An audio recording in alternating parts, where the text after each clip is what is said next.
Le vrai faux de l'info de la matinale, Jean-Philippe Ballas, bonjour. Bonjour Thomas, bonjour à tous. Ce matin, la crise de la filière porcine. Avec un chiffre qui a attiré notre attention donné par le ministre de l'Agriculture, Stéphane Le Foll, invité sur France Inter hier matin.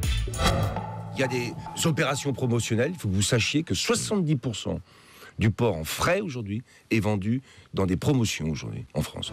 70% du porc est vendu dans des promotions. Le chiffre donné par Stéphane Le Foll est spectaculaire. Mais est-ce qu'il est vrai ou est-ce qu'il est faux, Jean-Philippe ? Je dis vrai, Thomas. Alors, il s'agit d'une estimation. Elle émane de la Fédération nationale porcine, mais elle n'est pas contestée par les interlocuteurs avec qui nous avons pu échanger. Alors attention, on parle bien ici du porc frais. On met de côté tout ce qu'on appelle les produits transformés, comme la charcuterie emballée sous vide. Là, on souffre moins de la crise. Deux chiffres pour bien comprendre.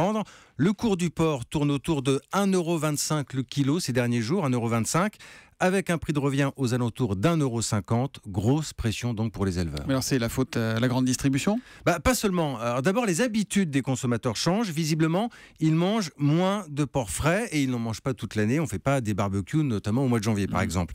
Mais il y a surtout aussi une concurrence des voisins, Thomas. Les Espagnols, les Allemands avec une meilleure productivité, les Chinois également.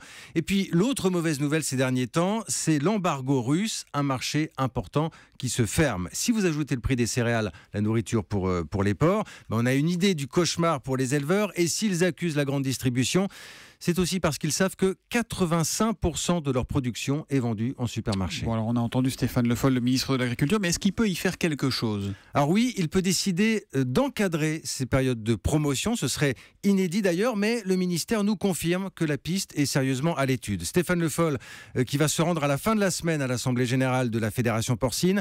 Un déplacement qui s'annonce franchement compliqué pour le ministre. Il y a un problème de structure dans la filière. Je vais vous donner un dernier chiffre repère, Thomas. Aux États-Unis, en 15 ans, le nombre de porcs n'a pas bougé, mais le nombre d'éleveurs, lui, a diminué de 70%. 70% du porc vendu dans les promotions en France.